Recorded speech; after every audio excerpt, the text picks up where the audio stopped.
Hello, everyone. Terrific Tuesday to you. Let's rise up and make this an awesome day. I'm Coy Wire. Welcome to CNN10, where we tell you the what, letting you decide what to think. We'll start today with your headlines, starting in Israel, where the country marked a somber anniversary.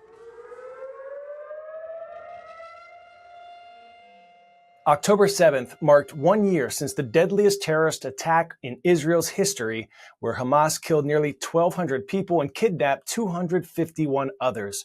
Mourners gathered at sites across Israel that were targeted that day. A memorial was held at a kibbutz where 1 in 4 residents were killed or abducted by Hamas. Israel's response to the attacks, the war in Gaza, has in turn killed more than 41,000 Palestinians, 11,000 of those being children. The war has also triggered a humanitarian crisis, catalyzing a widening regional conflict. In the U.S., the Supreme Court's new term begins this week. The 9 justices are back on the bench after handing down rulings over the summer on landmark cases like guns and presidential immunity. This term will go into June 2025 and see cases on a wide variety of topics. The justices may also intervene in disputes around the election, like legal battles around Arizona's proof of citizenship voting requirements and efforts by some states to restore third-party candidates to their ballots. And in Florida, residents are feeling a bit of deja vu around the urgency to prepare for yet another major storm. Hurricane Milton strengthened to Category 5 yesterday and is expected to hit Florida's Gulf Coast. Some residents are still cleaning up debris from Hurricane Helene and are rushing to get that done. While folks in some areas are boarding up and preparing to hunker down, officials are ramping up evacuation orders, closing schools, and issuing urgent warnings that the storm surge and power outages will be particularly bad from Milton. CNN's Rafael Romo has more. In addition to declaring a state of emergency in 51 counties, Florida Governor Ron DeSantis has ordered management sites to remain open 24/7 so that many areas covered by debris after Hurricane Helene can be cleared before the arrival of Milton, which became a hurricane Sunday afternoon. More than 800 guardsmen are currently deployed for debris removal, but DeSantis said there will soon be up to 4,000 available. We also heard from Florida Senator Rick Scott, who said that Milton has the potential of causing much greater damage than Helene, which pummeled Florida less than 2 weeks ago.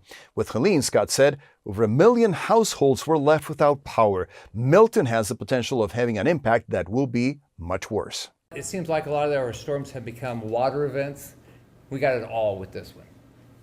We're going to have storm surge, we're going to have flooding, we're going to have massive winds, and guess what it means? You're going to lose power. We heard a similar assessment from Governor DeSantis Sunday, who also said that Florida is going to see a lot of power outages, and that is something that people should prepare for, adding that crews are already getting staged to restore electricity as soon as possible. His emergency management director warned people that evacuations will be necessary at a level Florida hasn't probably seen since 2017 when Hurricane Irma hit the peninsula. 10-second trivia. What is the smallest country in the world by both population and size? Monaco, Lesotho, Malta, or Vatican City? Your answer here is the Vatican City, often called the Holy See, which has a population of 510 inhabitants, and it's just shy of half a square kilometer in size. Now to big news coming out of Vatican City. Pope Francis made a surprise announcement during a speech in the Middle East and the anniversary of the October 7th attacks, where he announced he has chosen 21 new cardinals. The Pope, who is the head of the Roman Catholic Church's central government, makes decisions on issues of faith and morality for over 1 billion Catholics around the world. He also chooses cardinals, senior members of the church who elect and advise the Pope.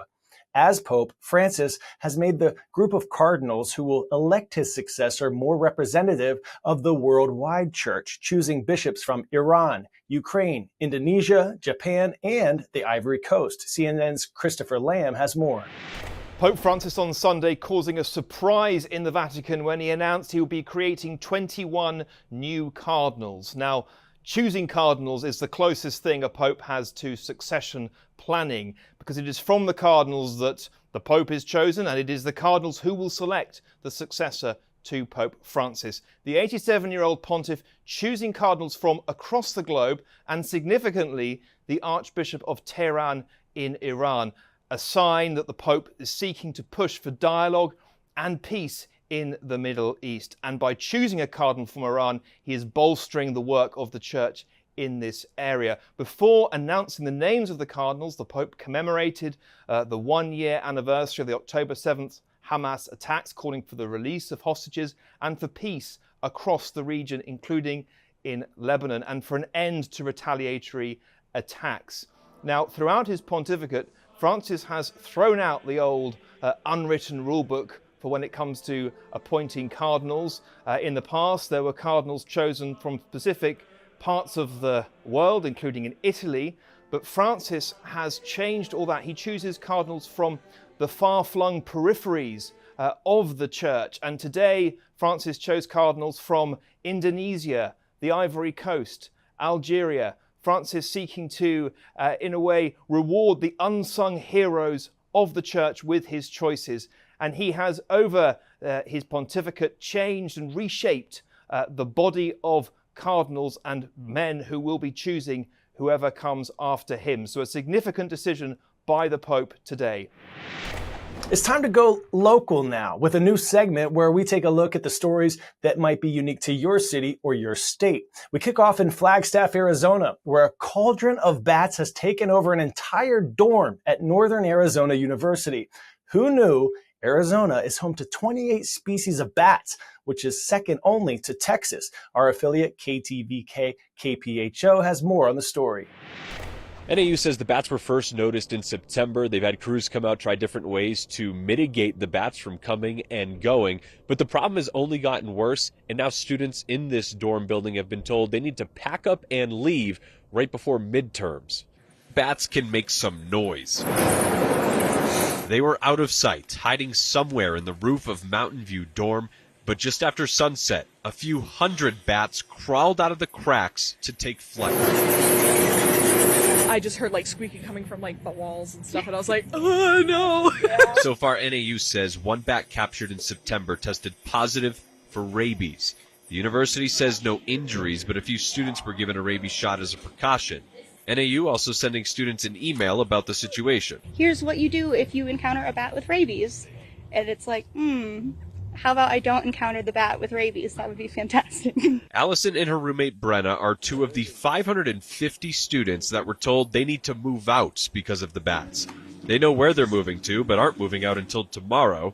Many parents arriving today to help their kids pack up and leave. We were sent out an email telling us to shake out all of our clothing, move items around in our rooms, look under every corner, every desk, anything we can find, pat our pillows and sheets down. So that, I think, was the email that made me want to move out. Earlier today, one of the bats was relaxing on the roof inside the lobby of the dorm. Crews have to put up chicken wire and even tried foam to deter the bats from coming and going. But more drastic steps will be needed to clear those critters out. It's not Halloween yet, so if we could get rid of the bats, that would probably be the best solution.